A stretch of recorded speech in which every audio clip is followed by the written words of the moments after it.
Hello, this is Monty Jason Schaefer, and I'm continuing with the 10 days before Easter, where Easter represents the Messiah death event, the pinnacle of it, the end of it. So Easter is the resurrection.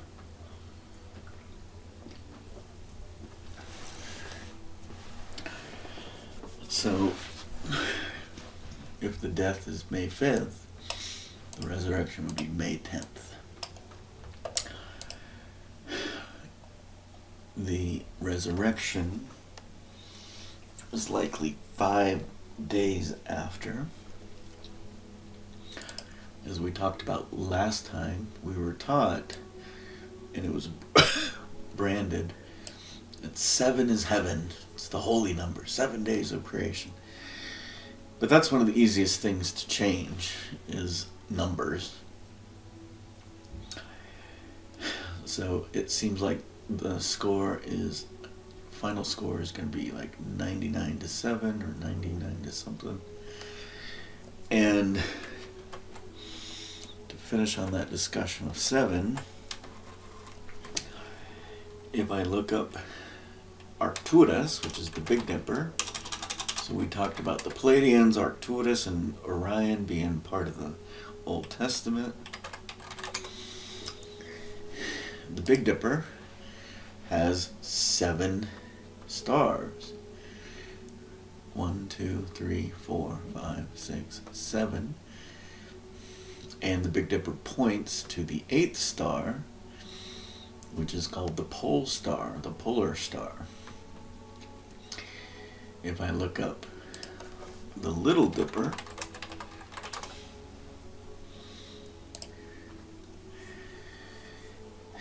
the Little Dipper also has 7 primary stars. So Polaris, in the current precession of the equinoxes, is the North Star. It was preceded by Drago, and so that makes you think more about the story of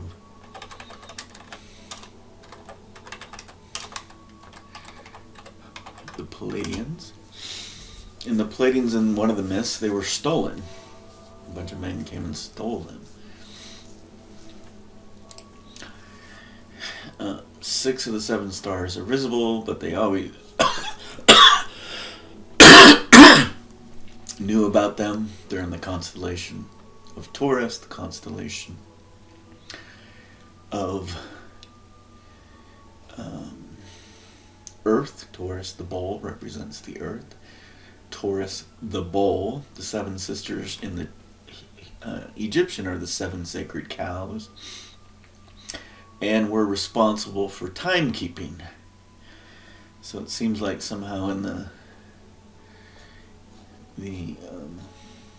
wars in heaven, they were stolen away.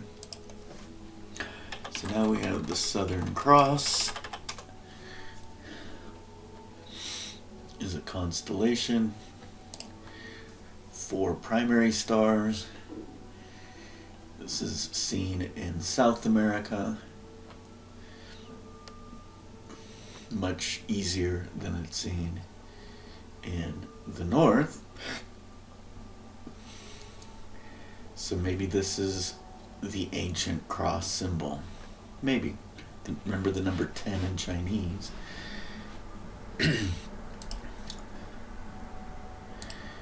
So what's interesting is if you look carefully at the New Testament in the Gospel of John, Yeshua talks about carrying a cross before the crucifixion.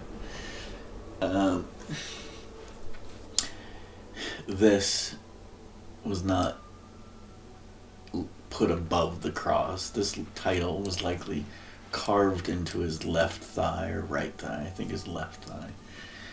And it cross-references to the prediction in Revelation, if you read that carefully.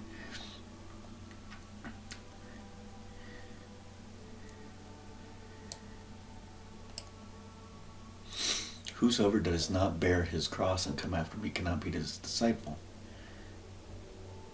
Is he saying this before or after the resurrection? So the concept of the cross, based on the ancient Hebrew and ancient Chinese, is much, much older than 2,000 years ago. The symbol for the Tav was originally the cross, and maybe the Roman numeral 10 is the same as the Chinese numeral 10, just rotated 90 degrees. So, what are the 5 stars of the north that balance the cross? Is that the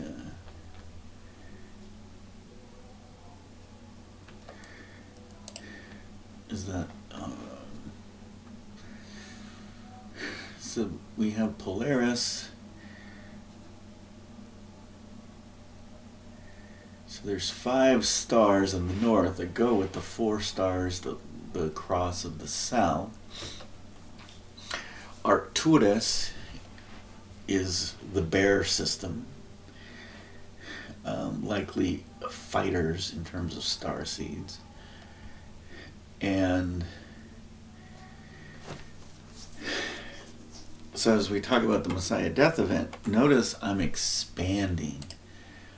I'm not contracting. So let's just get to there. So who would the 3 be? So to understand 6, you have to understand the Seal of Solomon and the 5 versus 6 problem. Easily, it would be a son, a father, and a grandfather, but I'm going to call the grandfather the All-Fathers. I'll just call it All-Father singular, but it means All-Father plural.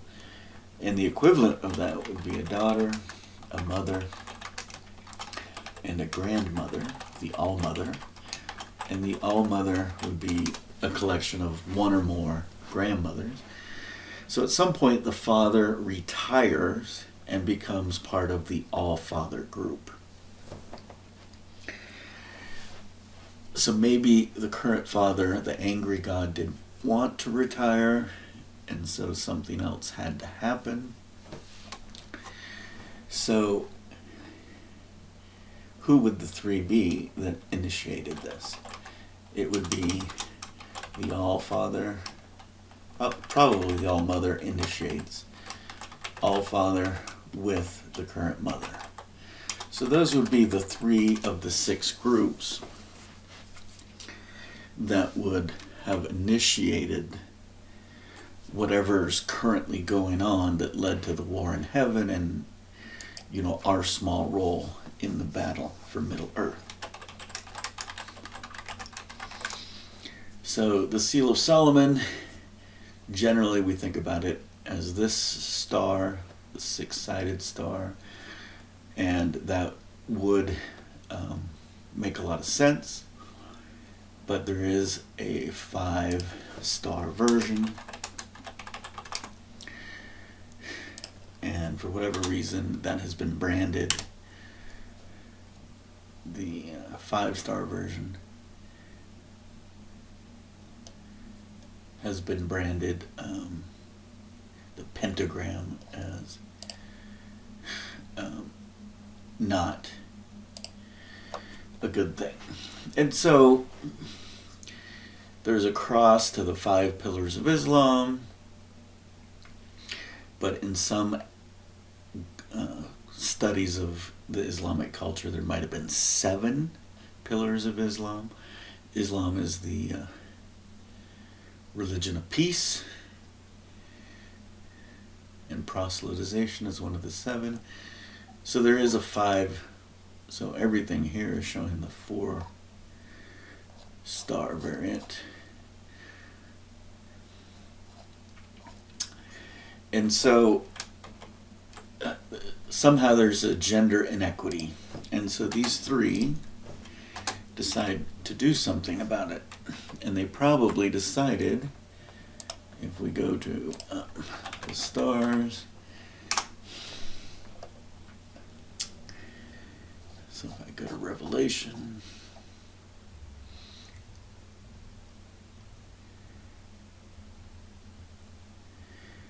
the 7 stars, the 7 candlesticks, 777. That's my estimation, an edit, but this is the part. And there appeared a great wonder in heaven, a woman clothed with the sun, the moon under her feet, and upon her head a crown of 12 stars. So recall that before Polaris, the dragon, Drago, was the North Star. And he's got 7 heads and 10 crowns. And somehow heads and crowns and horns represent male, female, just the relationship. And his tail drew a third part of the stars of heaven.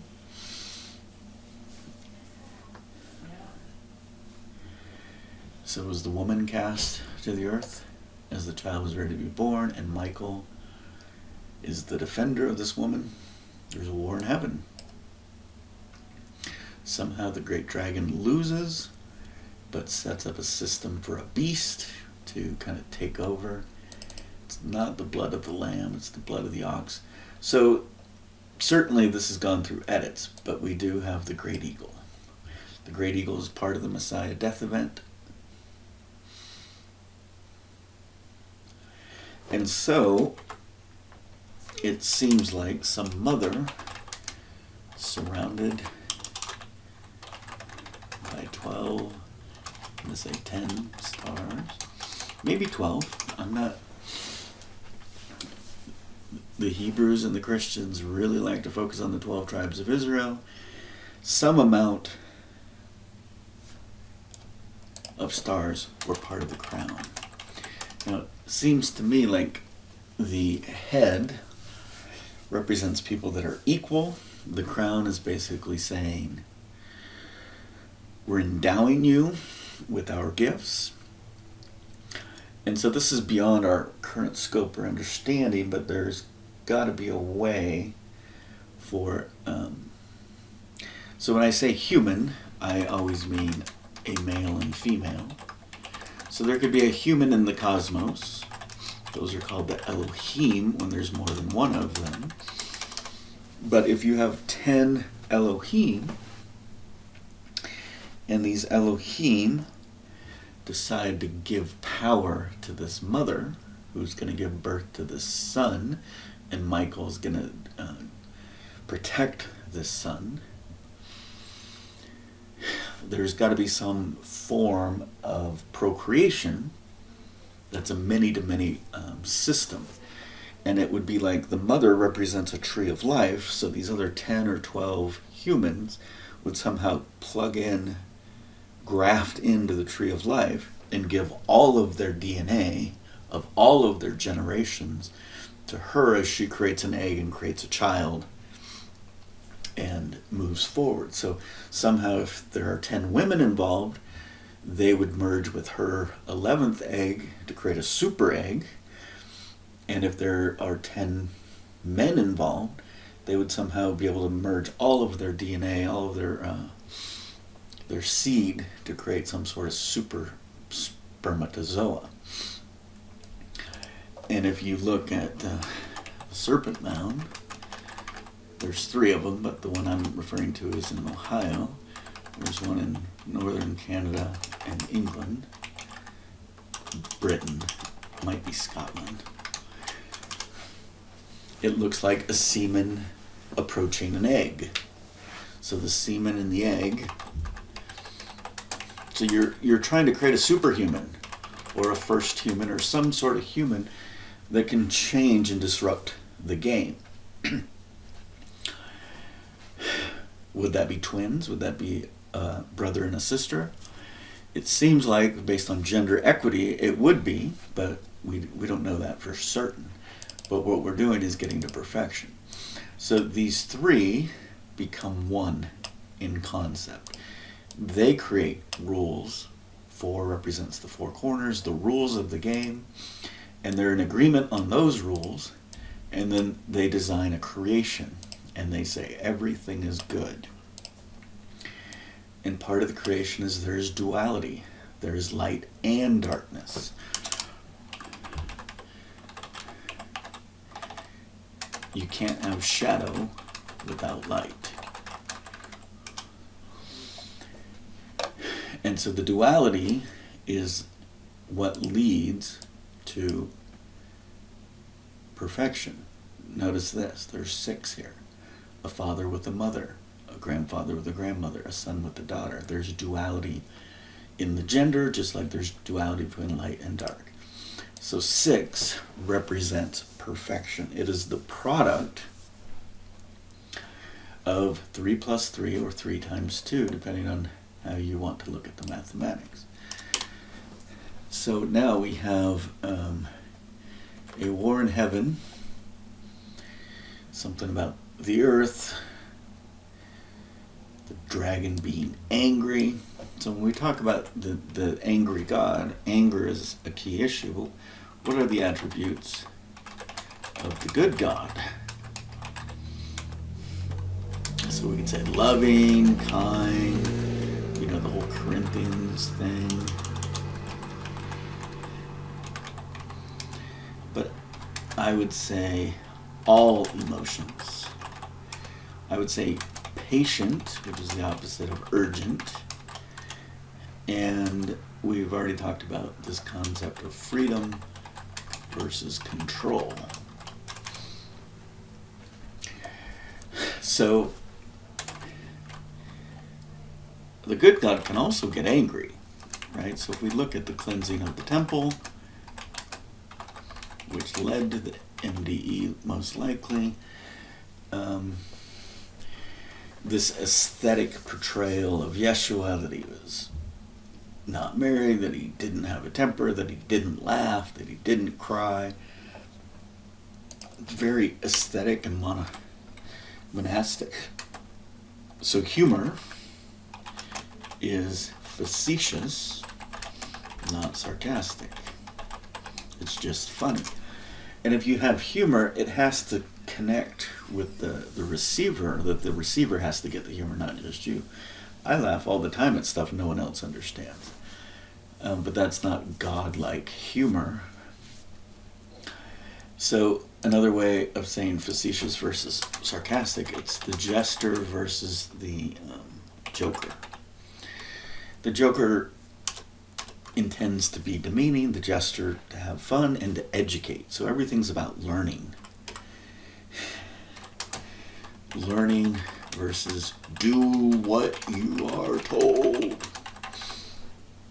All right, so the angry God wants you just to obey.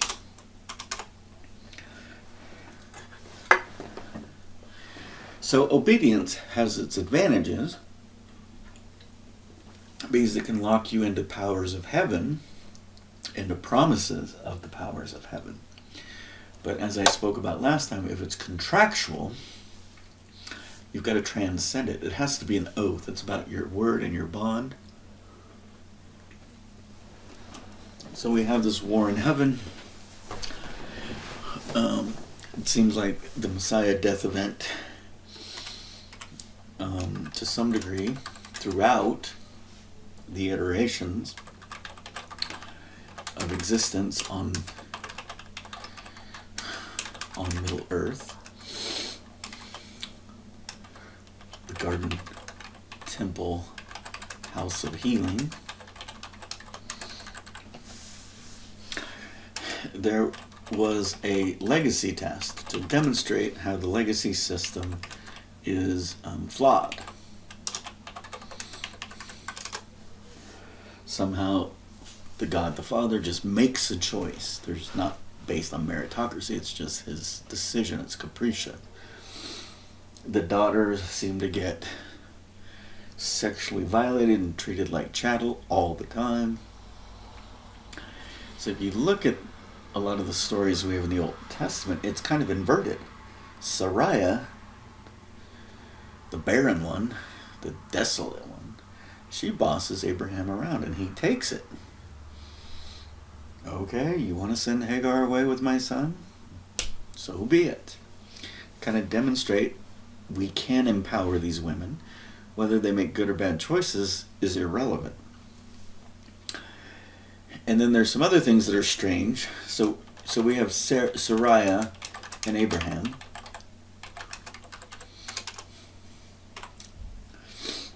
And he denies that he's married her at some point in Egypt. And the Pharaoh's like, why are you lying to me about this? Which is really a strange story.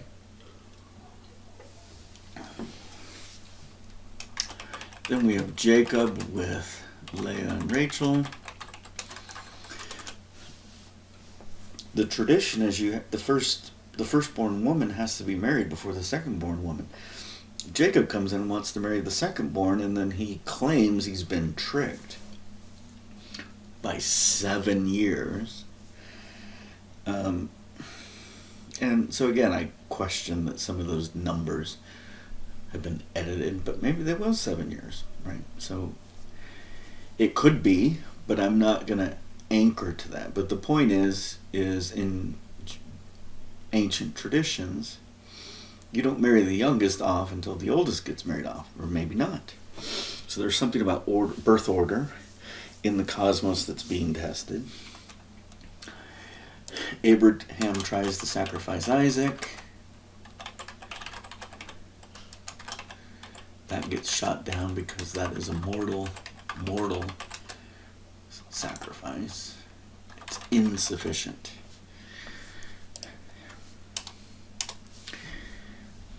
But it seems to be part of the beta test. You're testing the boundaries. Why does a mortal son have to suffer for a celestial father to watch? That's very, very top-down, hierarchical in terms of power, contrary to the concept of love.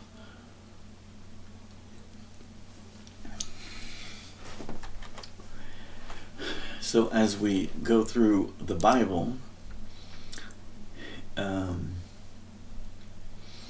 you can look at different words. So here was Abraham. So Abraham probably ran, got a young calf, probably blessed it, cut its throat, gave it a proper death, handed it to the young man and said, take care of it. One Sunday in 2011, I was going to do some dishes where I was living, and a Muslim neighbor was in the process of killing a lamb, and he'd already cut off the head, and he was dressing it, removing the skin, doing all this, and I stopped doing dishes, and I stopped doing dishes for a while after looking. I don't remember all the detail just because it was too gory for me. But to hasten or quicken is the word mahar, and yesterday we talked about mystery being the secret. So here's an example of poetry. If you just look at the sounds, amar, mahar, kus, and we'll get into that. Ma'aseh, I think that's say, yep. Ma'an, so it says the word that means ma'an, but that is probably not correct. So mahan, mehan, intent. So mister mehan would be the secret intent. So the opposite of the secret intent, so in Hebrew it would be mister ma'an, secret intent. Opposite of that is transparency. I'm going to tell you exactly what I'm going to do, and I'm going to do it, and it's all for the good of all. Ra'ah, to see, karab, esha, no, esa, kadosh, kadosh, Israel, karab, boyada. So this is an important word. Holy, so that just shows how the language is broken and how we can see that in just looking at this word. So this H with the dot on it is supposed to be a special. It's a H sound with a K kind of part to it. But if you look at all these other sounds, you see all the variations of the same word. Some of them is Aramaic maybe, but it's just saying that they lost the vowels. They have no idea how to pronounce this, so sometimes they say one thing, sometimes they say another. And this and this are also very similar, so the reversal of dis to sid is pretty common. Notice that this is kadosh, but the vowel got lost, and it seems like adding a ma or a mi in front of an adjective could be the place of that adjective. So this is a place of holiness. But there should be a vowel there. Most likely there is. It got lost. Or it got contracted. So for those of you that want to say the Hebrew language is this, that, and the other, you can spin around in circles on how they recovered the Hebrew language with the Masoretes. Or you can realize that it's just a broken language. And so if you'd want to understand that language, you'd have to go back to its closest relative, which probably was the Egyptian. And until we get a language, Moses, you are on holy ground, Sinai, Mount Horeb, the mountain of mountains. So that's again one of those misinterpretations, because they lost the poetry of doublespeak.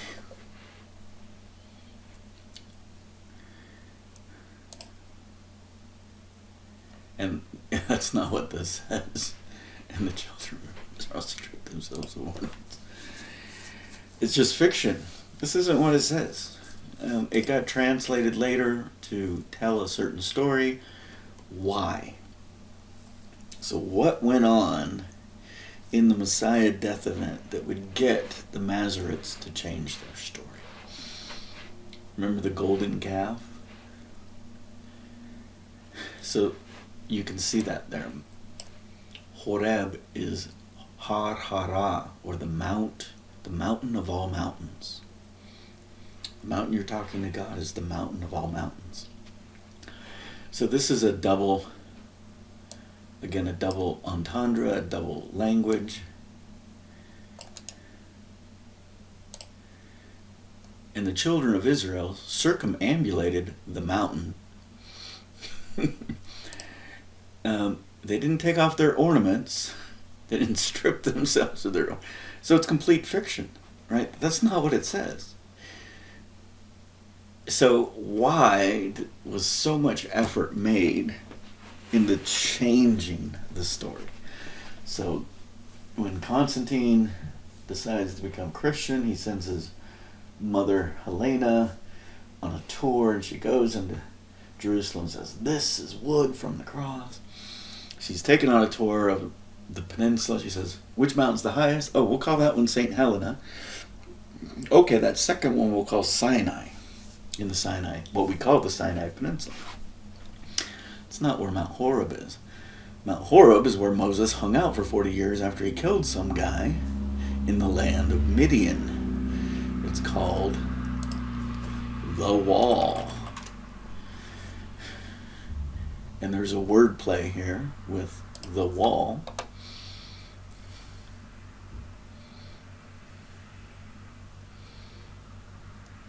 This is the wall. Shur, shura, shor. Oh, wait. It also means an ox, a cow. So clearly they wanted to remove everything about the bullock from the ceremonies. So let's search for 1,000.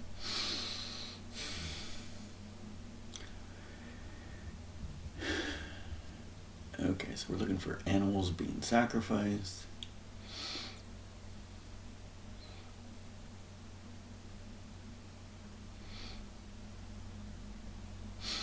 So apparently we're counting people.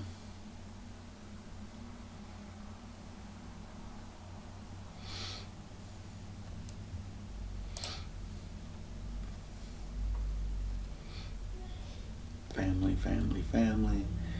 Naphtali had a big family, but apparently Ephraim had a double portion because it's such a big family. Okay, are we going to sacrifice animals yet? Maybe I should have searched for thousands.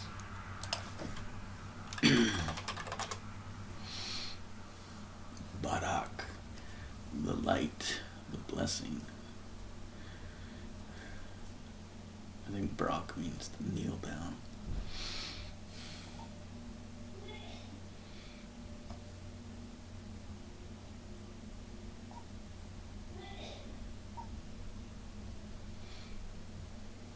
So the concept of captains of 100 and 1,000. David was quite the warrior. So it was about 1,000 sheep. I don't know if I'm going to get it there. Yeah. So there were 5 types of offerings. If it was a sin offering, I believe the animal was completely burned out. But you got to remember, Eli was the high priest in the temple when Samuel succeeded him, because Eli's sons would grind the face of the poor. The poor would come for an offering, which is a barbecue. But at a certain offering, the meat gets split, and I think it's a 50-50 split. This is why you would draw and quarter an animal with the priests. But some of it may have been going to the poor as well. But Eli's sons, who were in the priest family, they would possibly force a Thanksgiving offering into a different offering so they could get paid with food, and maybe they were keeping the food to themselves or actually selling the food rather than giving it to the poor and just using what they needed. So the great dedication of the temple of Jehovah that Solomon builded, 22,000 oxen. How much does a full-grown bull weigh?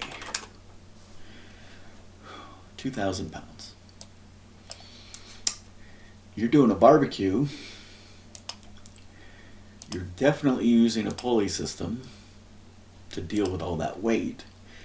22,000. Maybe they're exaggerating. My point is, this is 5 times bigger than this.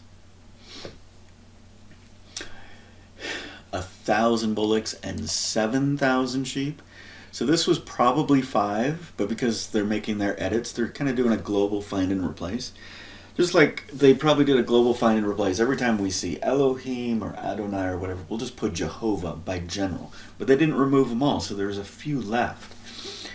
So the scribes were given that job. And so in this case, it looks like it's a 7-to-1 ratio. But I'm sure if we found an older version of that, that was a 5-to-1 ratio. But it could be 7-to-1.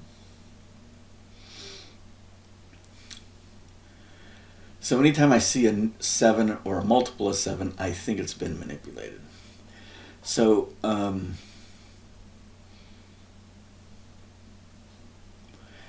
there's lots of examples of the nature of the offering and the size of the offering. But clearly, an ox is about 5 times a sheep or a lamb. So is it the Lamb of God or is it the ox of God? So you're saying the Son of God is 1/5 of an ox. Okay. The greatest sacrifice would be the greatest animal.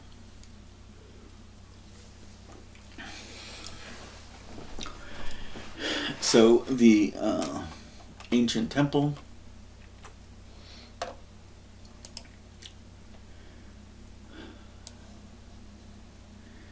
had a stole. So there was one good video I found on YouTube about an estimation of the temple. It's not great because no one's showing how the barbecue's getting pulled out.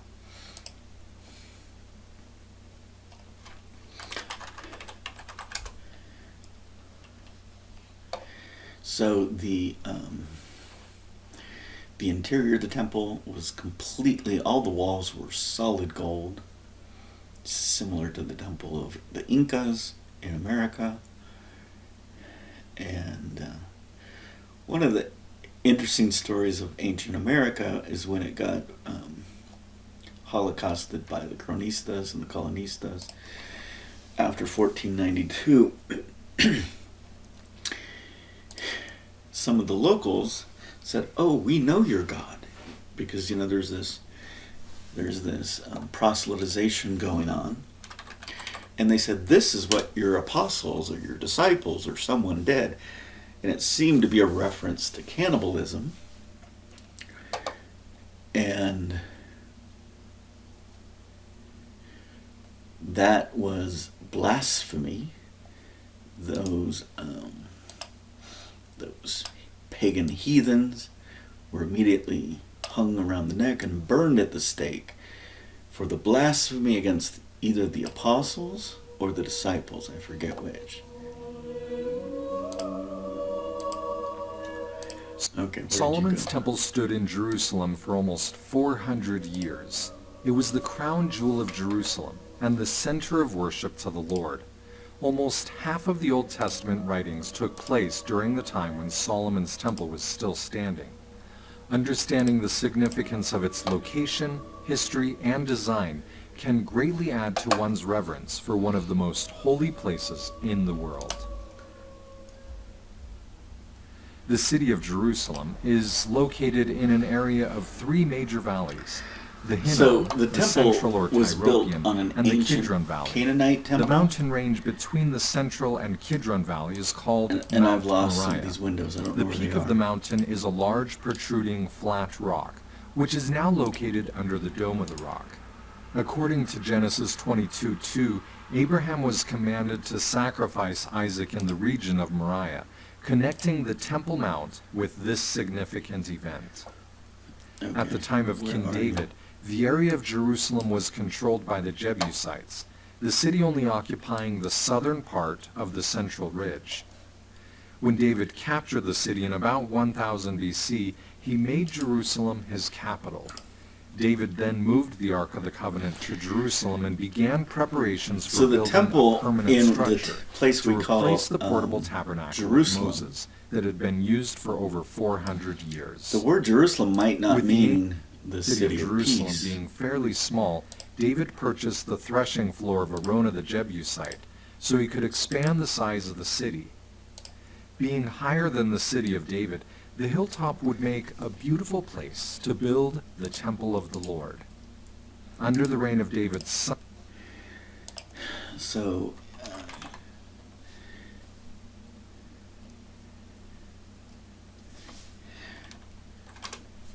So, Jerusalem, we think means something like the new city of peace or something. It might have been the name of the local sunrise god or sunset god of the Canaanites. And that would make sense since it was built where a former Canaanite temple was. It was a temple of war. Noah left wherever he came from with all those that wanted to stay on earth, and they went to war. Oh, come on.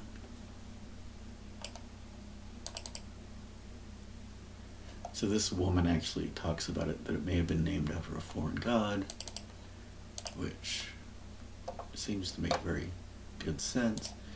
under the reign of David's son, King Solomon, So in this the drawing, temple construction began. The After great basin, the sea, is being heated, because what would happen, these poor people barely will have a bowl and maybe a spoon. So the meat has to be so tender they can just eat it with their teeth. And so if you boil the meat before you barbecue it, it's going to tenderize it. So part of the boiling is you're trying to remove as much of the blood from the meat as possible. So the way you initially kill it, you turn it upside down, you get it to bleed out on the ground, you say a prayer, You then take off all the extraneous parts, and that probably happens in a back office, right? So there's probably an area where you can go and see the priest put his hands on the bullock and maybe even cut its throat. But the moment the throat is cut, there's probably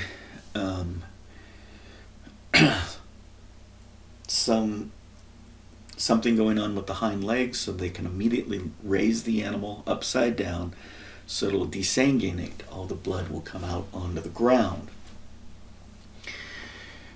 The person that blessed the bullock is supposed to cover the blood with earth and say a prayer. And then that bullock would have to move through basically a meat processing plant.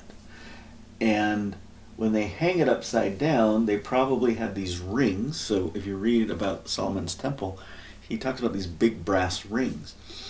And the ring probably could go through the ankle of that slaughtered bull, and it could hang on this rope and pulley system so that the animal could move. You've got 2,000 pounds.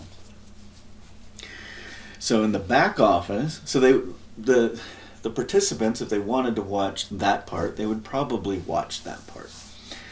Then in the back office, and I would imagine this is somewhat out of sight, this is when the skin would be removed. In one place it says if it's a sheep, the head is cut off and thrown and burned up with the skin, the intestines, the kidneys, everything's burned up and burned away.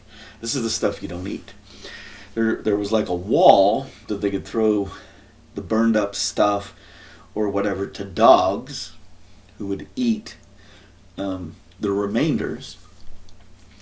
So there was an area beyond the wall of the temple where they could just throw garbage over that, and that's where hungry dogs would just come to and pick at the bones.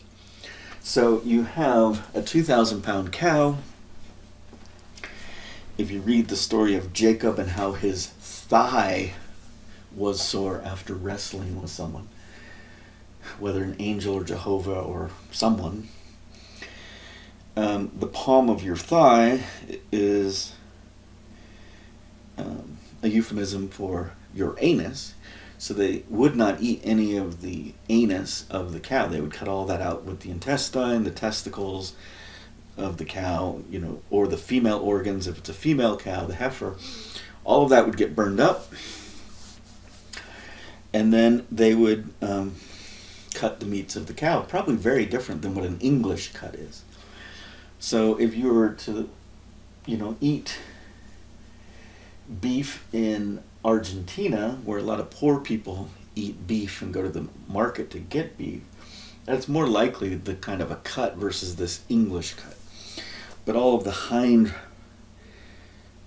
part near the anus is gone. It's burned up. You're not eating that. And then at some point,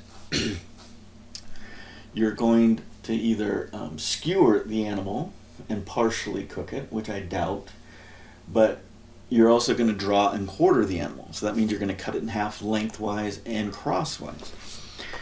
And there is one of the offerings called the wave offering that you do something with the ribs. And a lot of that is lost primarily because the Messiah death event, they probably did a lot of this to humans. They put them on the same conveyor system. The Romans blasphemed the temple, and the main event was this sacred family, and part of the blasphemy was obviously their death, and the blood of Yeshua was likely spilled inside the temple.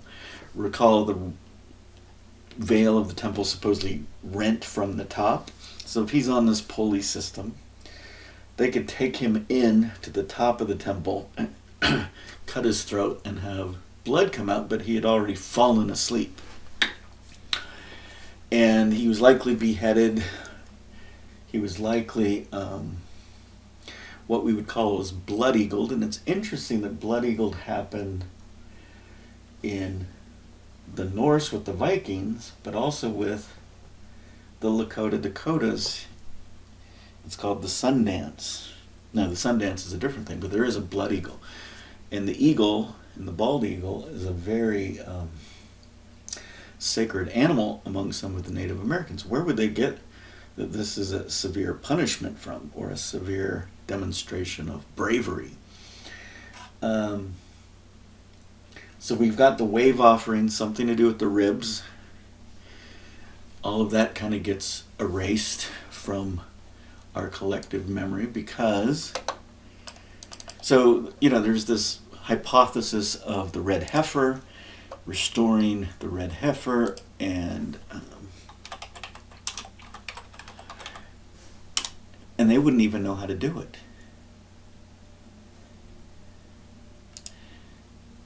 So even if they were capable, I think because of the Messiah death event, they destroyed so much of the details that they wouldn't know how to do it. There's debate over some of that. What do the sacrifices look for? I want to go through basically about 5 of these sacrifices, which are the major things. 5 different types of sacrifices, and this is from Numbers, the early chapters in the book of Numbers. The Numbers, Our first sacrifice Leviticus 4 is the whole burnt offering. And this one's really complex. What gets burnt up in the whole burnt offering? everything. The whole thing gets burned up, okay? So the whole thing gets burned. So no one's having that Cereals barbecue, are- right? So if it's a whole burnt offering, no one's getting the barbecue. The sin offering, the meat is split with the priests. But as I spoke about with Eli's sons, the meat's supposed to also go to the community and the poor people.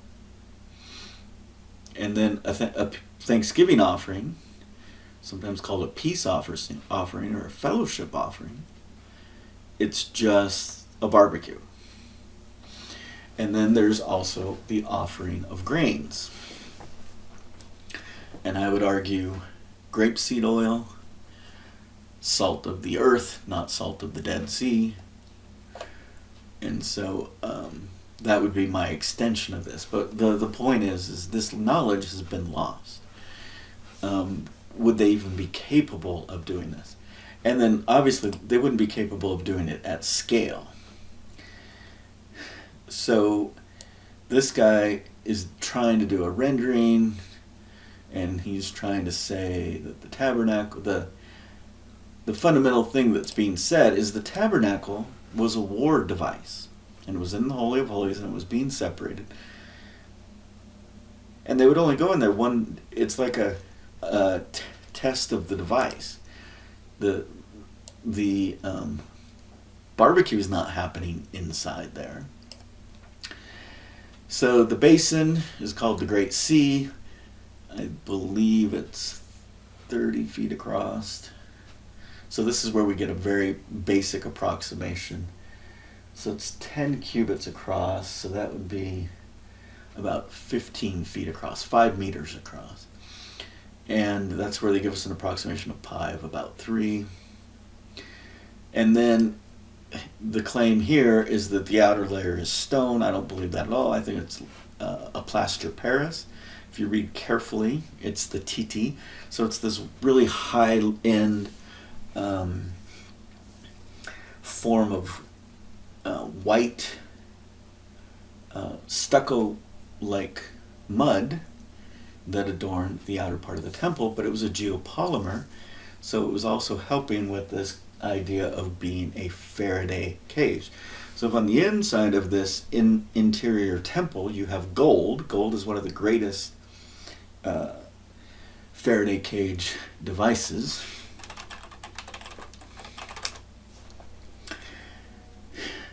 A container made of conducting material.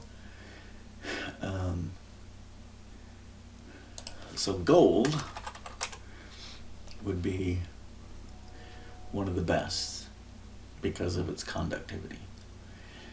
And you could look at that, but obviously gold in the modern world has a different meaning. So the nature of what's going on is going to lead to the how. So I think tomorrow, number 5, is a focus on the how.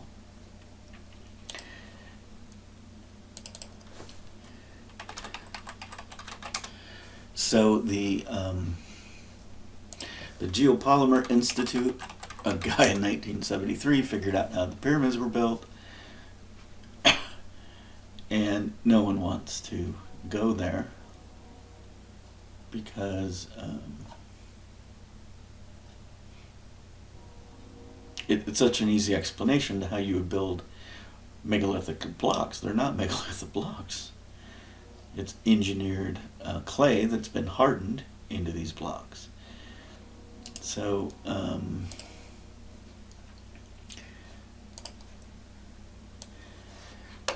this has been this guy's life research. How the pyramids. In September of 2002,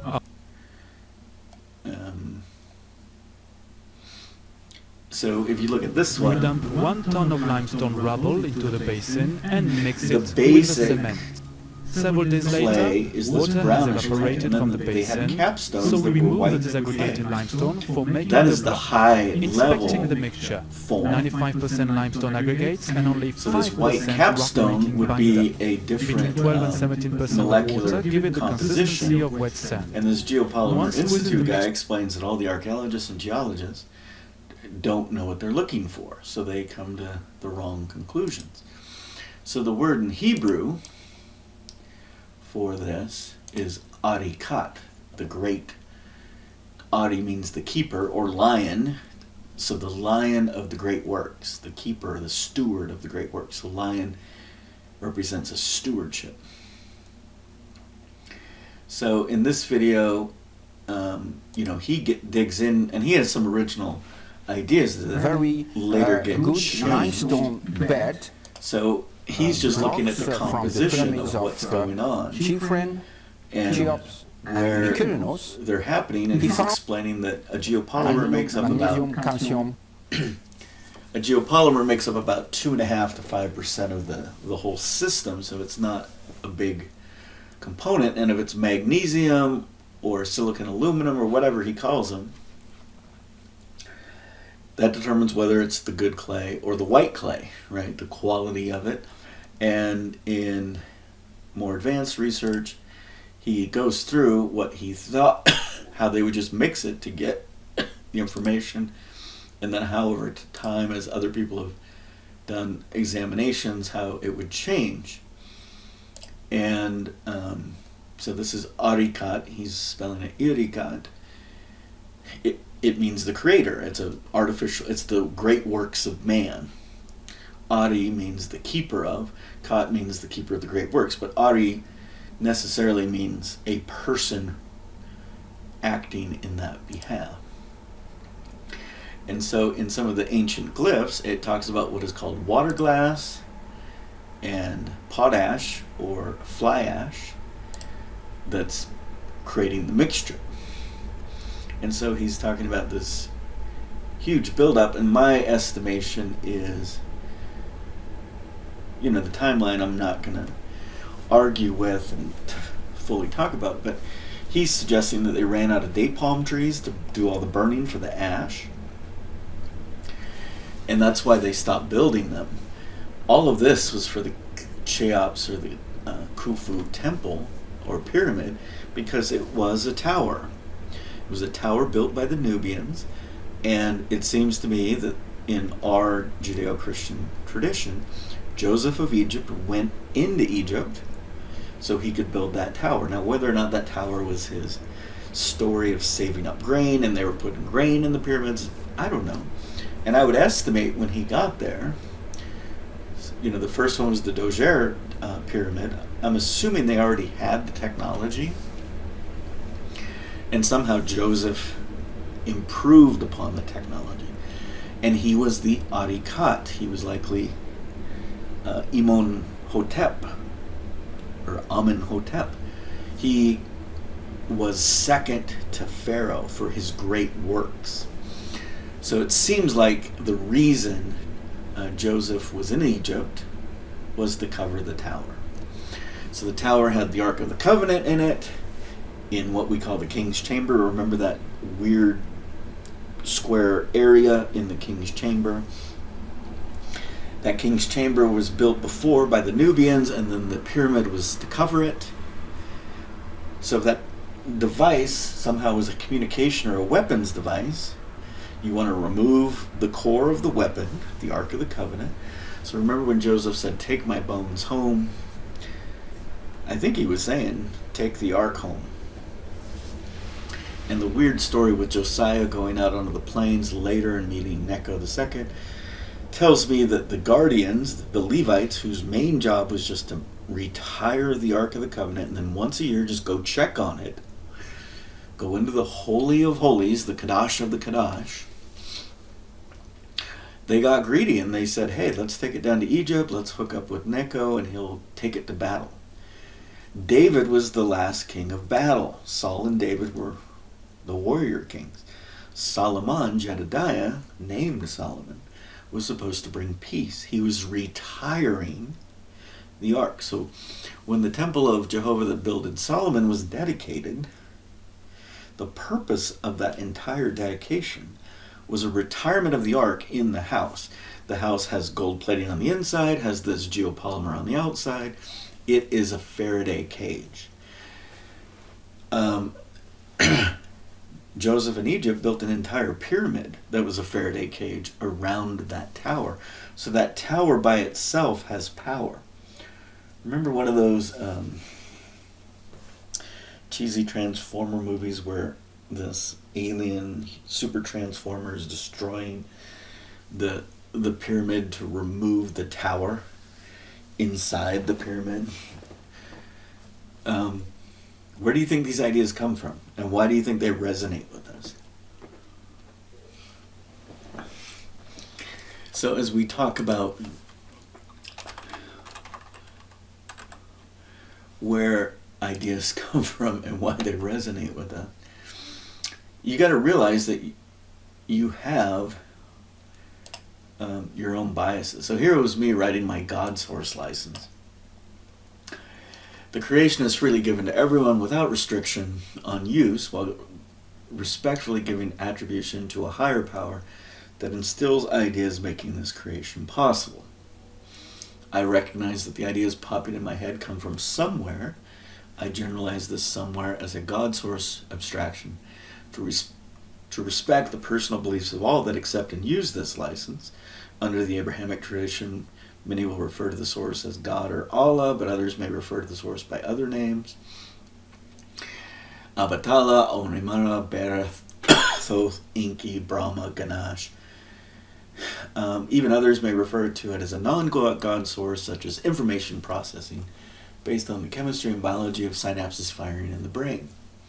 I pay homage to this God source abstraction for the ideas. So I wrote that, and I need to think about how to update it. Every one of those gods is masculine. I'm masculine, so maybe this is just my misogyny coming through. I don't think any one of these gods is female. Hopefully one of them was. Probably not. Either the son of Zeus or Hera.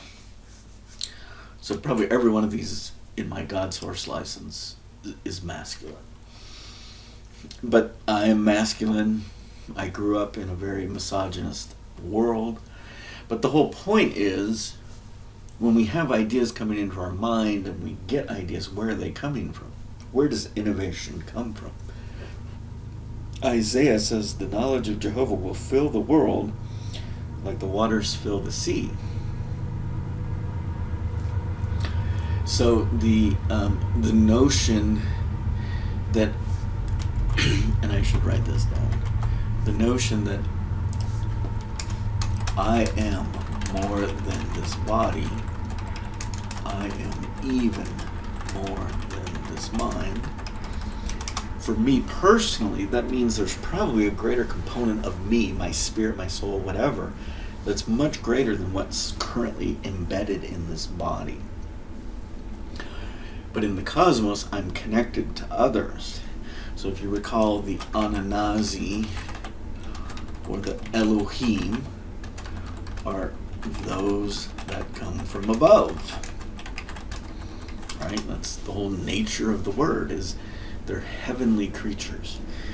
Now, if you want to call them extraterrestrials, fine. They're likely the star seeds. If you read carefully some of the divisions of the territories, it seems like territory was given as a function of the nature of God. It seems like everything went sideways. I'm proposing that this earth was like a hospital. So you would create these territories where certain star seeds were in certain areas with their children, and maybe because of post-traumatic stress, these children would have to go through multiple life incarnations to kind of purge themselves of all the negativity of the war in heaven. So you'd want to give them an opportunity to reincarnate as many times as they needed, but maybe the cat star seed and the dog star seed don't play along, so you have borders and boundaries. And within the cat star seed, all of the friends of the cat star seed can then subdivide their territories, where that cat star leader is in charge of the greater border that they have, separate from the dog star borders. And within their borders, they can do what they want. Most of Africa is its own star seed, but just a sliver, it seems like, of the Middle East. So if you look at the original territory offered to Abraham, from the Nile River to the Euphrates, all the way down to the end of Arabia. This was the Middle East land, and it was likely given to a god that decided to go along with the angry god. And so Abraham's a dropship, and he's going to just take ownership of this land. So traditionally, El of the north was the god of thunder, and then all of a sudden Jehovah, the god of the south that Abraham worships, shows up on the scene. And it seems like, you messed up, I'm taking over this land. Remember the promise given to Abraham. But if you look at the actual geography, it looks like the caliphate, after Muhammad, they interpreted it to also include all the desolate areas. So they took all of northern Africa, the Sahara Desert. They went across into the Iberian Peninsula. They took all of Afghanistan, all of that deserty area, all the way to the borders of India. So the Caliphate and the Emirate.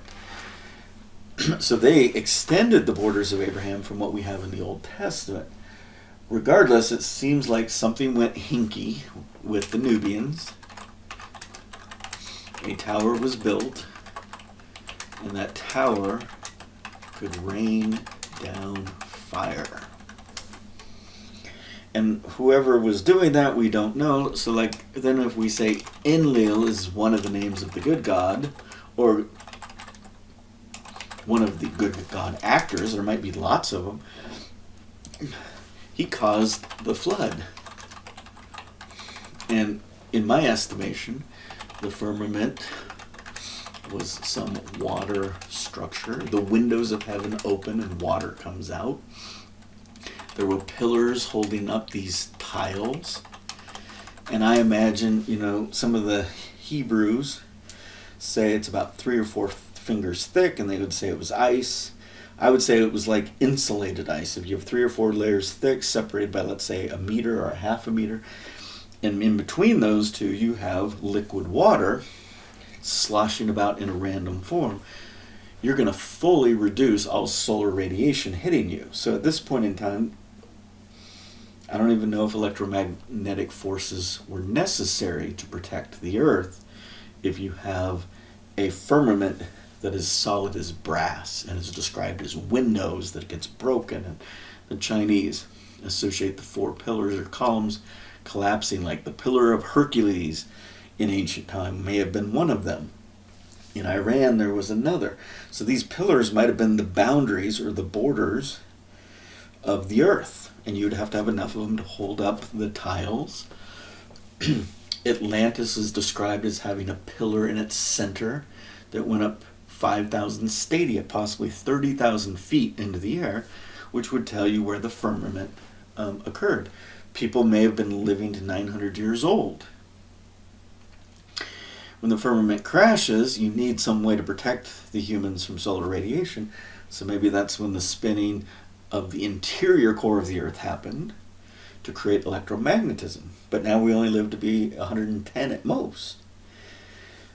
One, because we're getting more solar radiation, but two, because of the electromagnetic field in which we live.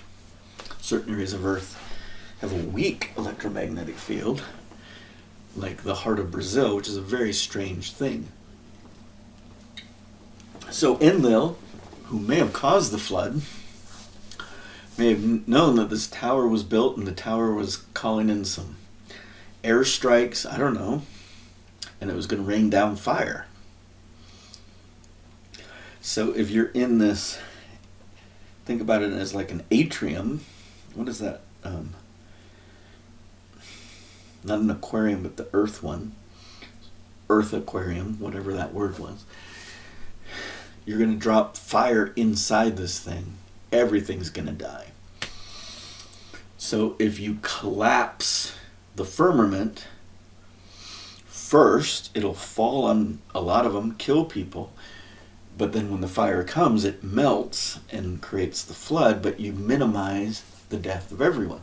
So if you know this is going to happen, first you evac, which is Operation Evacuation with Enoch. Those that want to stay, you tell them to build a boat, make sure the boat is with strong timbers, because when the fires come, there's going to be some serious, either electromagnetic or radioactive things going on, so you want some sort of Faraday protection. The Ark of Noah was supposed to be these super large timbers, super thick to prevent radiation from hitting. So why does that matter to the Messiah death event? Because it seems like the she in the MDE was a cat starseed, and so the leader of the cat star system is currently nonplussed with what happened.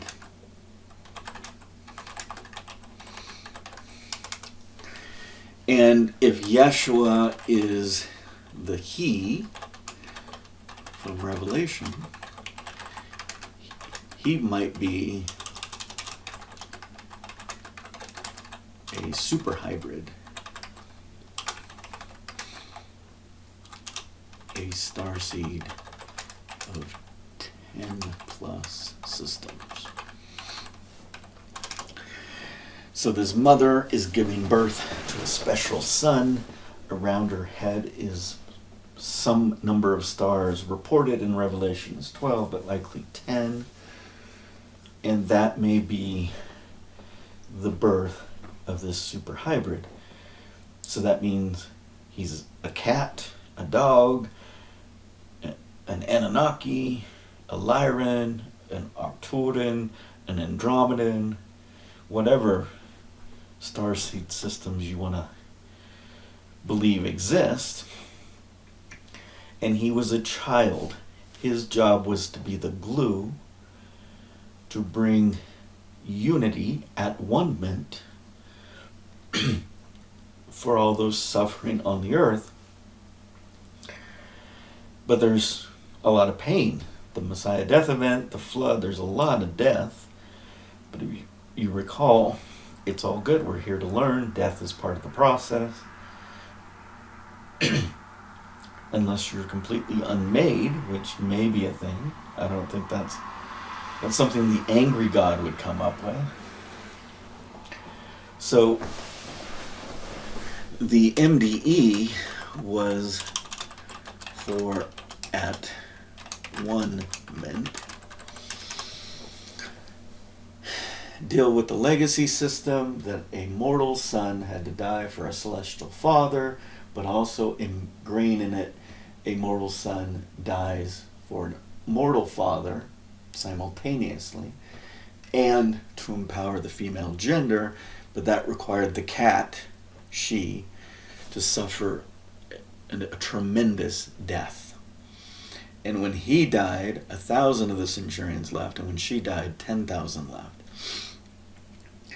And so next time we're going to kind of piece all this together of what actually likely transpired, step by step, kind of summarize what had happened.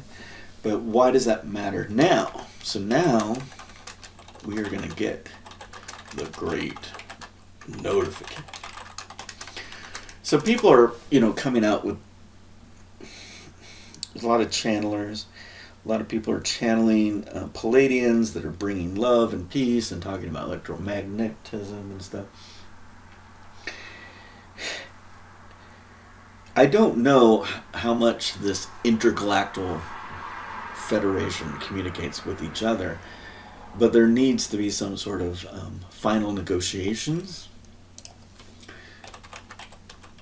and there needs to be some sort of final design. So maybe in the systems, this concept of being a vegetarian is a new thing, but the new design allows for anyone to bring a new perspective as long as the basic rules are followed. So you're trying to minimize the amount of command and control and maximize learning and the ability, the abstraction of people to come up with their own rule systems, as long as they don't break the sins, which is exploit the poor and steal from them, right? Those are the great sins. That's it. That's the end. Everything else is about learning. So if you're in a group that wants to be vegetarian, great, be vegetarians. If you're in a group that wants to push the boundaries of sexual innovation, great, do that thing. So it seems like the cabal is going to try to utilize this for control. They've known about, there's a reason they haven't gone back to the moon. The dark side of the moon, so-called dark side, had these great big crystalline blue structures that seem to be comet grabbers to protect the Earth. There's likely bases up there. There's some belief that some of the humans are being human trafficked off planet. That would be something the angry god, the bad guys, would be doing. Human trafficking is not good. You're grinding the face of the poor. You're exploiting the poor. So the at-one-ment was a wake-up call, was a way for the old angry system to be replaced with a newer system of love and of freedom. Do what you want. It's all good. Learn what you can. It's all good. The more you learn, the better you are. The younger know more, so treat them accordingly. So the stars, the stars are waiting for intelligent life here on Earth, and we get so caught up with our polemics that we forget everything else that's that's probably correct. So we got polygenesis. More than one star seed created more than one civilization, more than one Adam and Eve. And they, the gods, created male and female. The Elohim, plural, created their children. Polemics is bad. Poly is good. So what else do we have that's poly? We have polygenesis.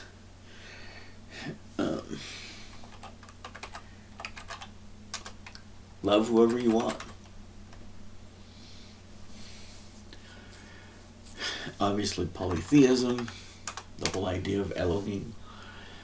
Are those the three great polys?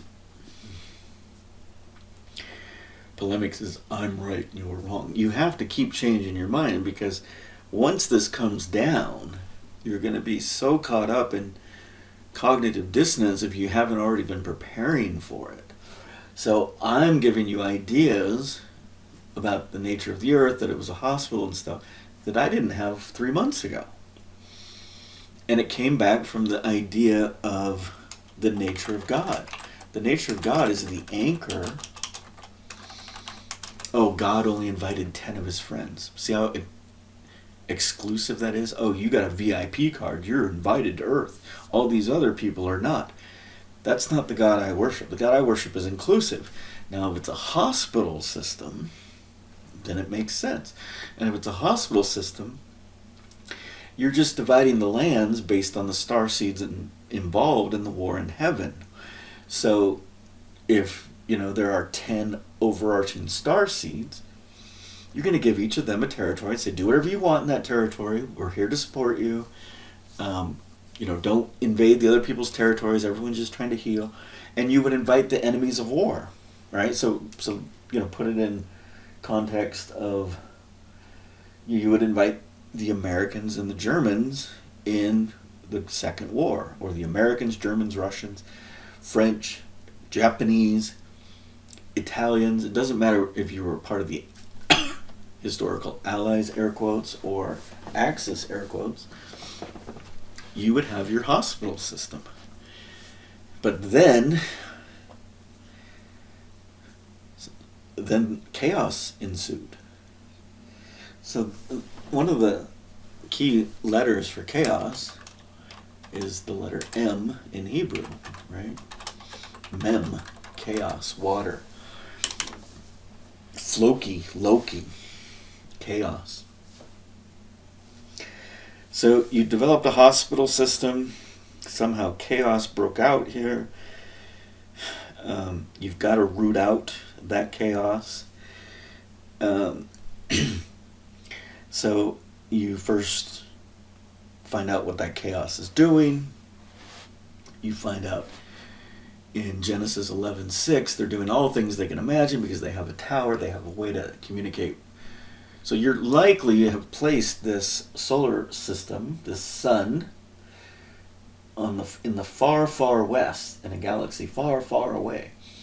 And if you know how to travel, if you have the intelligence, it's really close to far, far east, based on this idea of a spherical universe or some way to bend the universe. But by it being far, far away, whoever this angry god or the bad guys are, they hadn't discovered it. But at some point, they discovered it. And they decided to not treat it as a hospital, but to come in and infiltrate it and to utilize the wounded. And so you've sent or invited people to send healers to this planet, and you're dealing with the people that need to be healed. So you have healers need to be healed, then all of a sudden some invasion is going on.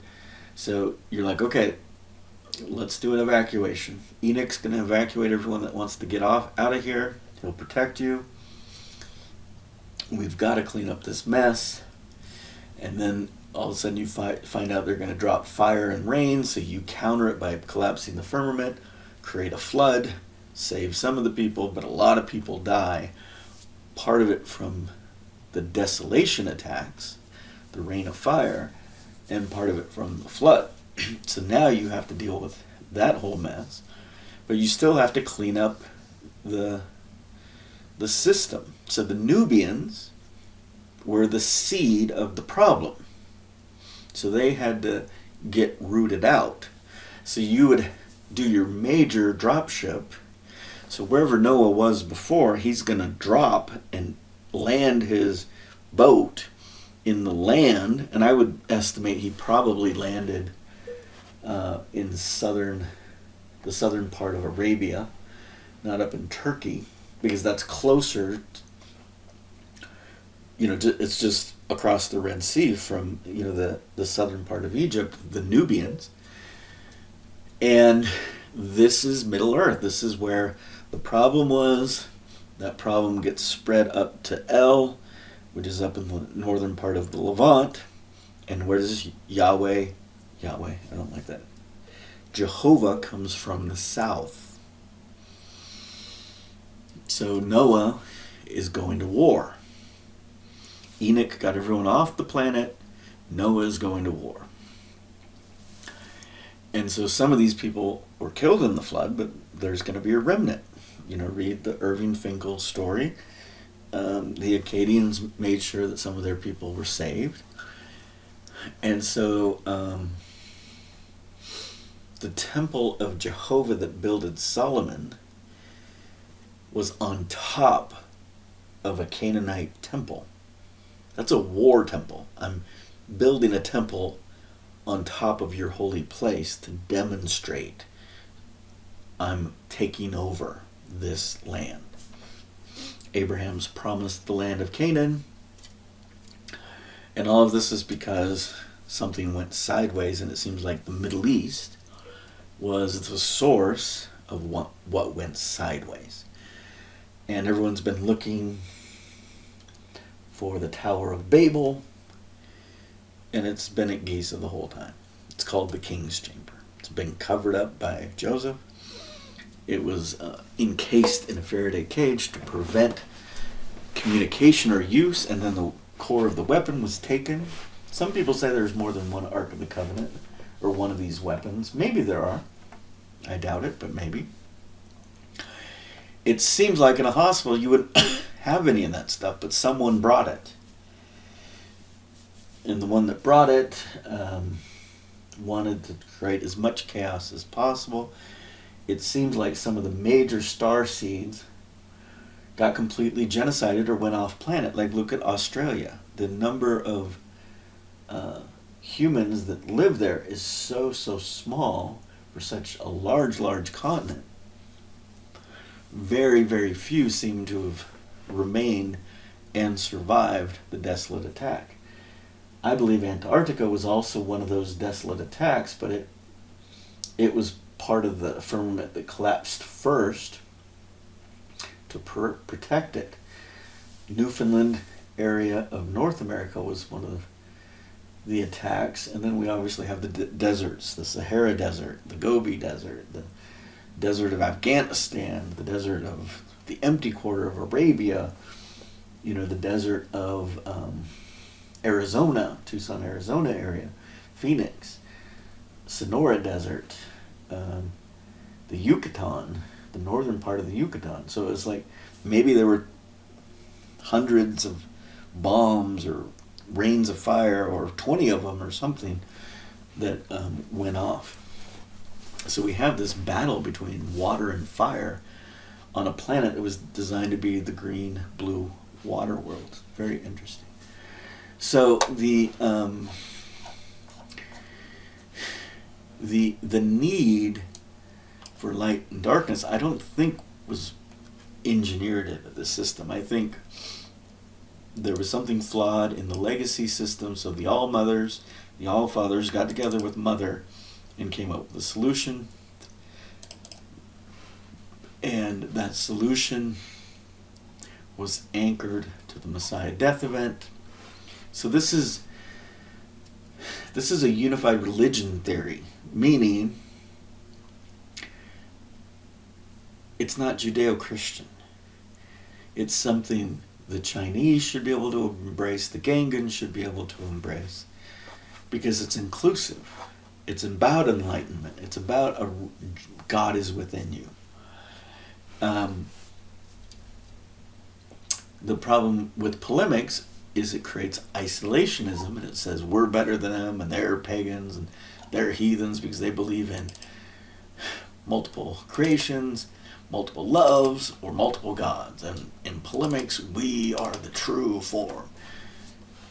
It's all fiction, right? That's just how the Cabal utilizes polemics to control the system. So look at some of the great teachings of Buddha, 600 BC. Look at some of the Gangan teachings after. So I imagine that one of the 10 or 12 apostles represented Ganga.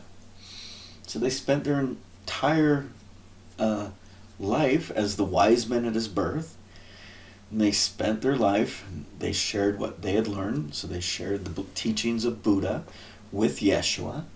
And Yeshua's learning from all of them. They're learning amongst themselves. It's like a great council during the life of Yeshua in Egypt. And they were probably sent away. They were sent to their homes. So then look at what happens after the Messiah death event in terms of the Gangan culture. All of a sudden, They have 400,000, 200,000 temples that are built throughout the country. They put all their precious gold and silver inside the temple, saying that doesn't matter, our children and our food matter. Very agrarian. The Brahmin caste system seems to say the leaders need to be the servants, and that endured until the East India Trading Company blew it up, and the British created some laws to steal the land, which completely upended this agrarian natural school system. The temples were the schools. The Brahmins would teach all of the children. And then we have stories of like the Untouchables and other stuff that's probably just been skewed by the British propaganda machines in their effort to be the cabal and steal from the Gangan continent. So some would say, well, maybe there were a lot of temples in Ganga before the Messiah death event. Very possibly. But we know there was probably 200,000 temples when the British came and started to destroy this beautiful culture. And for those of you that don't want to think that Yeshua was all about love, Kama Sutra. Very weird. Kama means bed in Spanish. The Kama Sutra supposedly was written 300 AD, after the Messiah death event.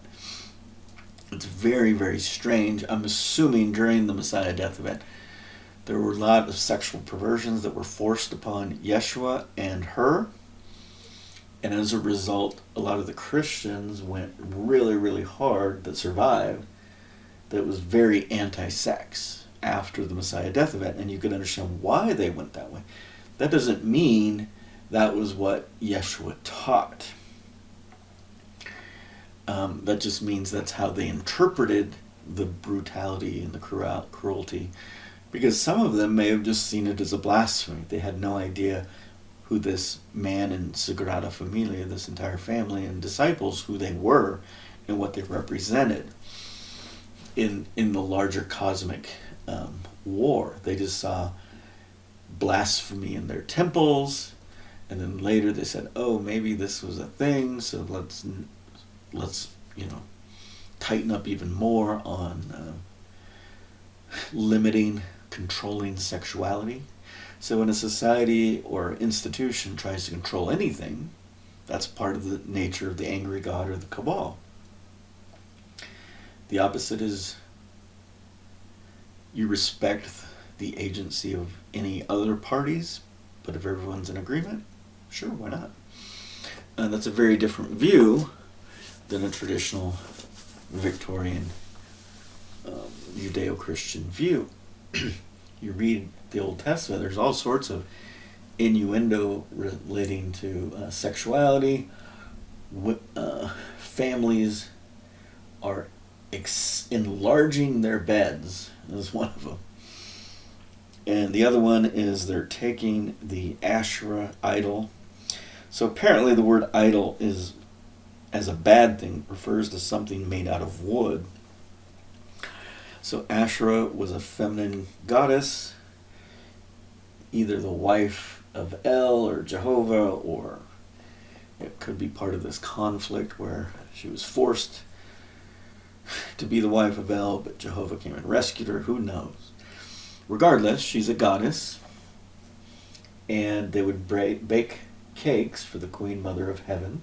And Jeremiah, when the temple gets destroyed in 600 BC, he's like, I don't know if the temple got destroyed because we were baking cakes or that we stopped baking cakes. Like, he had no idea why the temple was destroyed. And they stopped baking the cakes, and they cut down the Asherah trees, and they killed priests on the altars because the woman prophetess Huldah told Josiah to do it. So that was her best guess as the leader of the prophetesses in the school of the prophets, the Mizne, at the time of Josiah. But they would have figurines in their house that were of Asherah, but it wasn't made out of wood, it was made out of metal. And apparently they were melting down and reshaping these metal Asherah things to be a little more phallic in nature so they could use them in the bedroom. And that's all in the Old Testament if you read the Old Testament. But you need to, metanouse, change your mind, repent, stop being stuck in a specific worldview of what was, and just take the data and start piecing it together. The Messiah death event is clearly embedded throughout the teaching. So Isaiah has a lot of it. He's writing 700 BC. Jeremiah, Ezekiel have a little bit. Solomon and David, we're assuming those are the main authors of Psalms, Proverbs, and Ecclesiastes, have a lot. A little bit of Job, a little bit of Daniel. Because if you think about it, if you're a messenger for God, and there's a war in heaven, and this Messiah death event is the at-one-ment, the entire purpose or solution to the war in heaven, and you read Amos 3:7, of course, surely the Lord God will do nothing except reveal his secrets to his servants.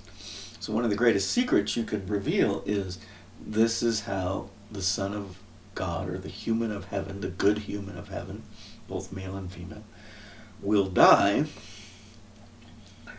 to bring an end to all war. This is the weapon of love which will end all war. And so if you have confidence in this messenger, in this prophet or prophetess, of course you're going to give them that data. How does Anna the prophetess recognize Yeshua when he's at the temple? I think it was Anna.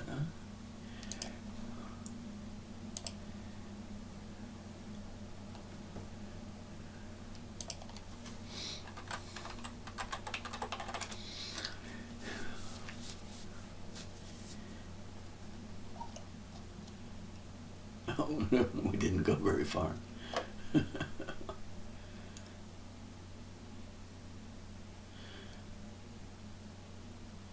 7 years. They love to put 7 everywhere. So Isaiah went unto his wife, the prophetess. Then he'd give the son a huge name that meant something. Apparently the internet's broken.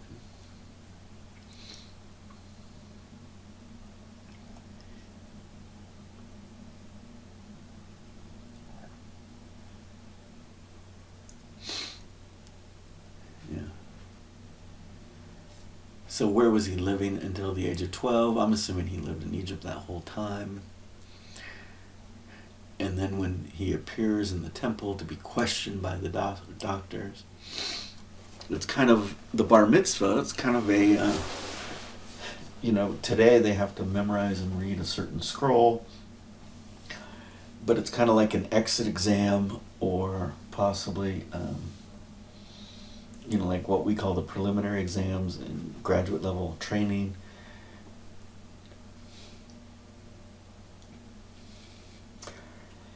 And so, would they hire him as a teacher in that temple? Of course they would. Where did you learn all this stuff? Well, I was down in Alexandria, and I had 10 wise men that hung out with me since the day I was born. And I would imagine if they were the apostles, the ones sent away, they were witnesses of his entire life. So maybe they ran into him when he was 4, or maybe when he was just born, but they witnessed his entire life. So we have this other story of gold, frankincense, and myrrh, which is all Saudi Arabia wealth, right? The okay gold comes out of Medina and Mecca, frankincense and myrrh trails. Frankincense is in the south of the Arabian Peninsula on the Indian Ocean. But that's a very limited wise men group. Is this a global event for a war in heaven? Or is this all some local mythology to say, oh, we the Hebrews are important? So many of the critical so-called scholars in this domain would say, oh, it's just all mythology. We have no idea why we're here or where we're going or what's going on. Okay, what's your worldview going to be when you see big spaceships hovering over cities? Are you going to be thinking Independence Day, like we're all doomed and you're going to get your fear level up and your cortisol and adrenaline running? That's not sustainable. You're going to have significant cognitive dissonance. And then you're going to have one like Loki in that one movie, your savior is here, preaching love and saving and all this other stuff. But you have to go under the hood. Is there any control mechanisms as part of the savior process? So you have to know the nature of God, because some of these actors that will show up, the first movers in this game of attrition, are likely the ones that are losing. They're the ones that are going to show up first, say, we're here to save you, and they're probably going to be part of the deceiver group. And maybe they're well-intentioned. Like the Palladians have always been well-intentioned, but they were supposed to be the timekeepers, and it seems like they meddled into med beds and other things that wasn't tied to their job as the timekeepers. And because everyone has an opinion and has the ability to express their opinion freely under the new paradigm, we may have a challenge to arrive at a consensus at a negotiation. And for certain, the cat star seeds probably do not like the dog star seeds. But here on Earth, they have a bunch of hybrids. So they have children that are both of them. So that's kind of glue. That's kind of forcing them to get along. But so let's say the cats are very, very finicky, which they are, capricious, and have a very strong sense of shyness and decorum when it comes to sexual procreative activities. Whereas the dog star people are dogs, running around sniffing anything, procreating sexually with anything that moves. So you have these two star seeds that are very, very different, that have children that are hybrids of both. But to some degree, that dog star system needs to learn the value of decorum, and that cat star seed needs to learn some of the value of free love. So it's really, really it's really, really a challenge to bring them together. But the glue is that many of those on this earth are hybrids. They're both cat and dog starseed. And so does a celestial parent love their child even if it's a hybrid? That's a huge learning for them. And I think that's part of the legacy of the new system. Interbreeding creates glue that binds everyone together in love.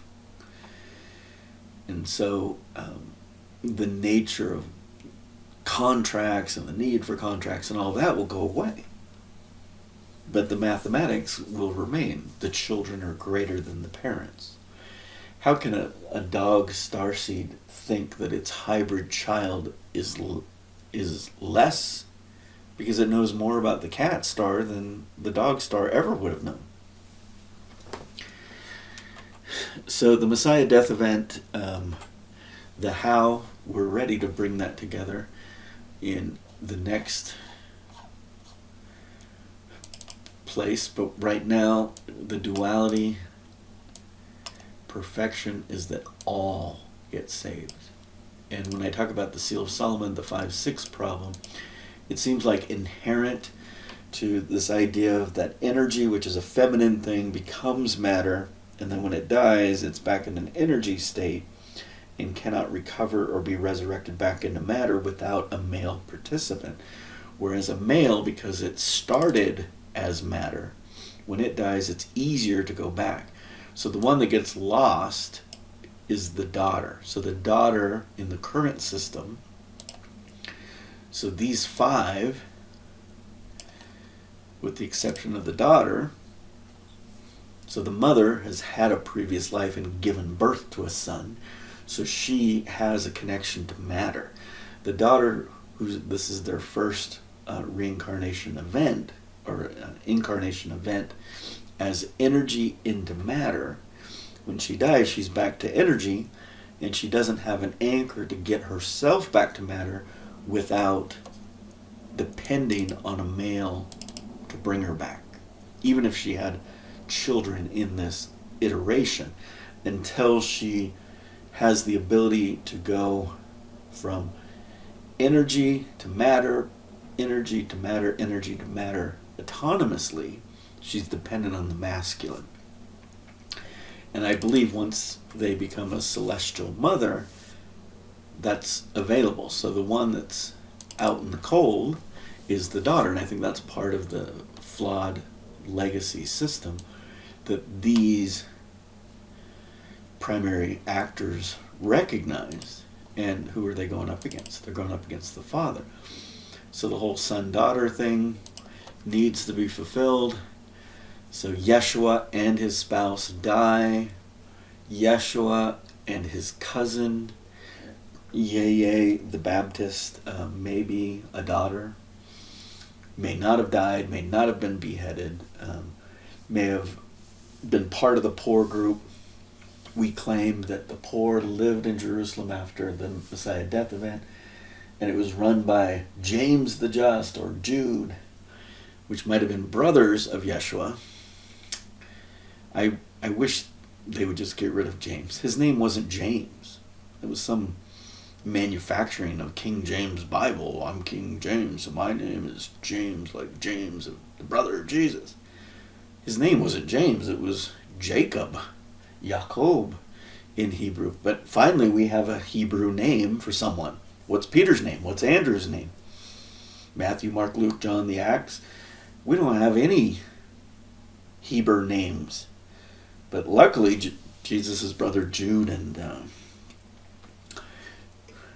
Jacob are at least Hebrew names.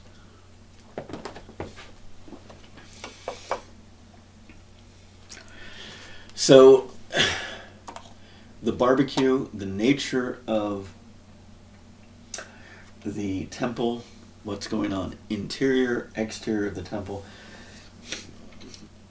The temple is the grounds. It's an outdoor park and recreation system.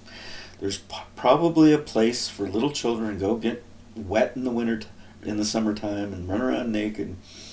You know, it's hot, so they can run around in the sprinklers.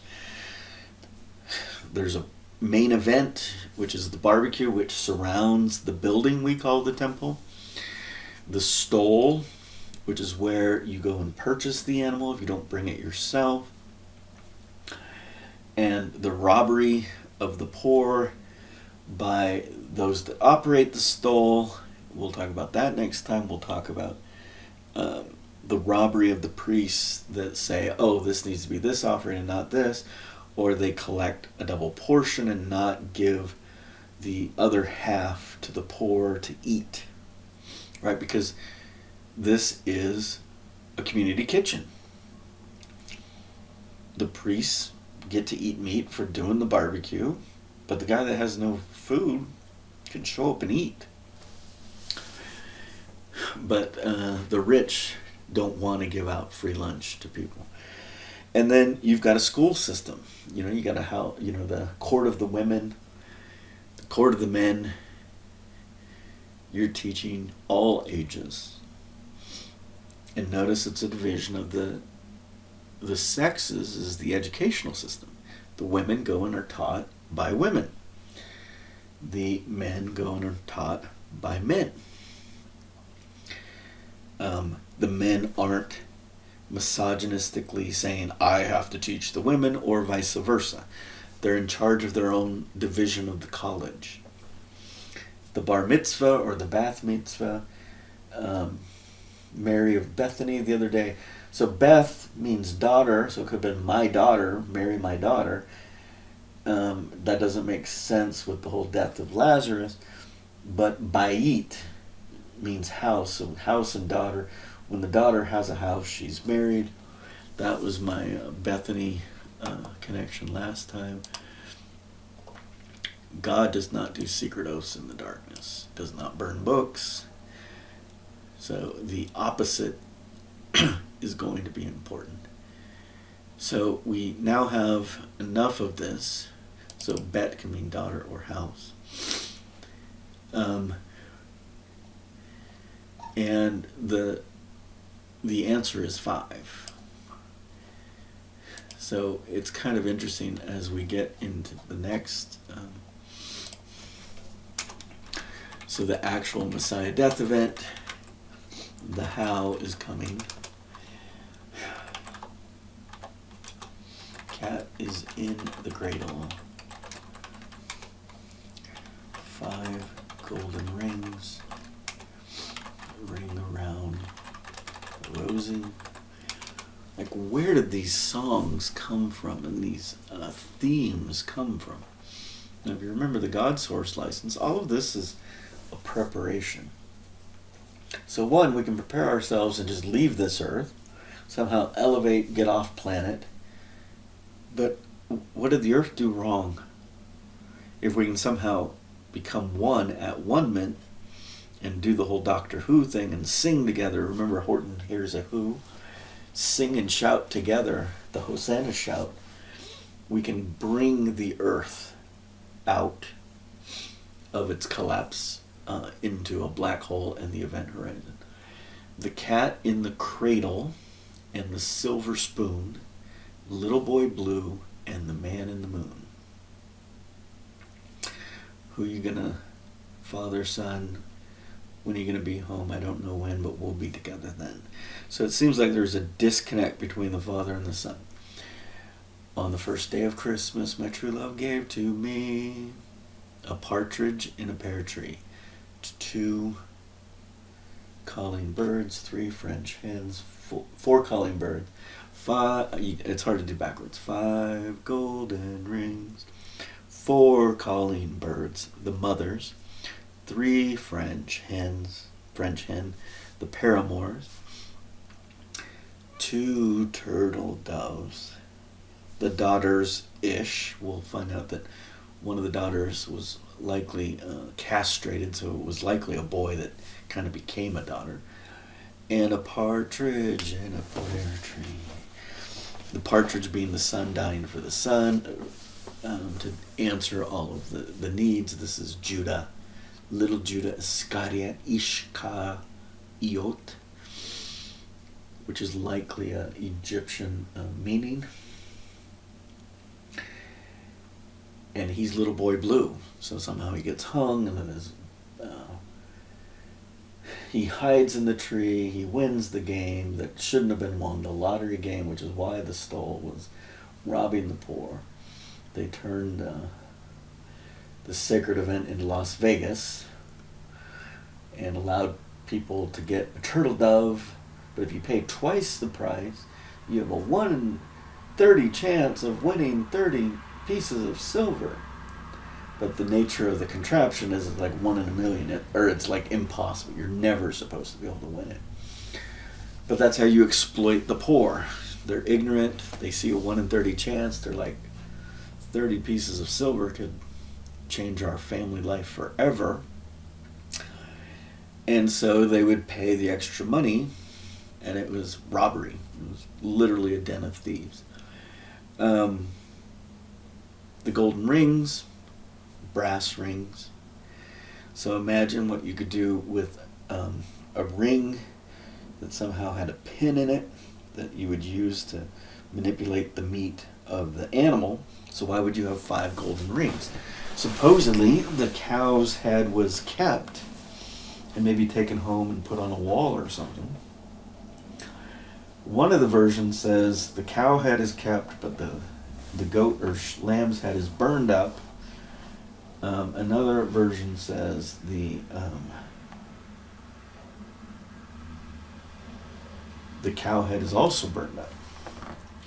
But if you draw and quarter an animal, that means there's 4 pieces that need to be held with a ring, and the head would be the 5th piece. 5 golden rings. These are the brass rings. So the gold was inside the temple. Outside the temple, all of the cooking utensils for the barbecue, they were using brass. So it looked like gold, but it wasn't gold, because I think they knew that you weren't supposed to eat with gold. And it had a low melting temperature that it would probably melt up. So they probably had this amazing assembly line with pulleys and ropes, that once the animal gets desanguinated and it gets cleansed, then you see this big chunk of meat coming at you. And then somehow they immediately, so they'd already cut its throat, but at some point they have to decapitate it. But they don't want to have to be bending over and picking up 100-pound head. I don't know how big, how much a head weighs. So this 5-ring system would be connected to each of those things. So if they put after the animal was dead, if they put a pin through the neck and put a ring around the head, they could decapitate it, and that head would just be on the assembly line, and possibly it would just kind of go to the head row. If it was going to be burned up, it would just fall onto the altar and get burned up. If it was supposed to be kept, maybe it would go to some storage closet until you were done with the day, and then you'd take your head home. So one of the 5 rings would be for the head. The other 5 would be, or the other 4 would be for how the animal is quartered. So where is the animal quartered? You cut it in half, basically at the, for a human, like if we were to do a human sacrifice, basically at the belly button. So the legs, 1, 2, so you need a ring in each leg, and then you would need a ring in each breast for the upper part of the body. And that's how they would do that, because they would have some sort of wave offering with the ribs. Obviously the hind leg was good meat as well. And then I'm curious how much of the cow they would eat, because health in the navel, marrow in the bone. Would they cut the bone of the cow and make a soup and suck that out? How much of the marrow would they take out of the bone? But that's where the 5 golden rings would be used. If you read the dedication and the nature of the instruments in the dedication of the Temple of Jehovah that builded Solomon, you have to then scale that. You have 500,000 to 2 million people in the city over Passover. You have to cook all of this meat within, if it's the 7-day Passover, which I don't know that it was, within 36 hours. And so that's this huge rush and then this huge fall off, right? And, I just think about, what's going on an average day? You got kids coming to school up there. They have to eat lunch. The priests have to eat. So, the Passover is like a huge event. They want to remove, if you read the original Passover, there was sexuality involved in the original Passover in Egypt. So I imagine that our concepts of sexuality were very different than theirs. So likely a big part of the Passover is people sitting there having picnics, and maybe a husband and wife just out in public enjoying each other's company sexually. Very different than what we would paint. They're going to have ice there. They're going to have some sort of ability to move water uphill using the Archimedes water screw, the pulley system. This is an operation that's as efficient as possible to deal with the mass crowds and get everyone fed and get everyone on their way. So they want to turn it into, it's this backward village, they're all ignorant, there's no gymnasiums, there's no nothing, they barely have candles to eat from. They want to turn it into something very different because they want to cover up what actually happened. If you look up the word stole, it looks like a big longhouse. It's probably a storage house where all this merchandising was going on. It was on the temple grounds. And it kind of had to be at the beginning of where you would then go and get your animal blessed and start the killing process. And then, after the animal's killed, there's another salt water process. There's probably a pre-boiling process. So they may have, put it on the barbecue for a second. I doubt it. Then boiled it and then put it back on the barbecue. I would imagine that they would brine it in warm water, if not boiling water, to soften the meat and to remove the blood. So then at the end, were they given a chunk of meat or were they given a bowl that kind of had soup in it too, right? The broth, the other parts of the meat. And certainly there was parts they wouldn't eat, right? They got rid of the intestine, they got rid of the stomach, they burned up the kidneys, they didn't eat any of the head or the tongue. Maybe they ate some of the heart. I'm not sure about that. It seems like they would have, based on what's cut out and what's written in the Old Testament. So you have to know that the temple was a guardianship for the Ark of the Covenant. That's the box part. But the temple grounds is the temple, the whole thing. The barbecue is kind of some circular thing going on. This is where you eat. There's a school for the women, a school for the men. There's a place for the kids to play. There's a place to sit and eat. There's trees everywhere. And if you go back to Josiah and what Huldah said, it seems like they knew that a priest was going to kill a human over the altars of the temple, or possibly feed the meat of humans to some of the temple goers. So then we have these 24, you have 12 tribes, male and female teachers, like the headmistress of each of the tribes. Yeshua likely had King of the Jews inscribed in one of his thighs. Someone complained to Pontius. He said he's the King of the Jews. Can you change it? So Pontius cut off that thigh, threw it on the barbecue, and forced those that complained to eat it.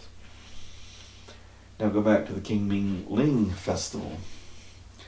But you also had 5,000 disciples die beforehand. So there could have been some forced thing where eating of human flesh was forced upon them. It's very likely. I don't understand that part. What I'm going to talk about tomorrow with the how is anchored to about 3 or 4 years ago. I just had these flash these flash revelations of this is what happened. And that's what I'm going to share. And then I've been reading scripture to try to match. So when you get something like this, you think a lot about it, and you think, okay, what does that mean? What is that? Why am I receiving this? But, some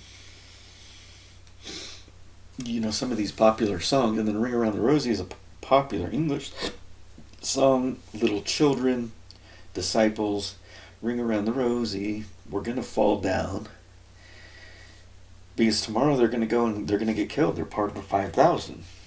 But in a verse of Ring Around the Rosie, there's a resurrection verse. It's hard to find today on the internet. But when I was a kid, we used to sing it. Something about standing back up. And so, think about the brutality of it, but also how do you make it human, that it's about love. Oh, Sally's going off tomorrow. She's going to fall down. We'll see her in, about 30 days when she gets resurrected. Oh, look, there's Sally's head. She got decapitated yesterday. Let's play soccer ball with it. That sounds brutal, but that might have been how you would have to deal with this. You either have to have that lens that death is just a stage of life, or how else are you going to endure watching all of your friends die? So the how of the Messiah death event, some of the details we can outline because we have the context of what the temple was, what the barbecue was, what the school was. So may Yeshua forever bless and keep you. May God bless and keep you. Shalom.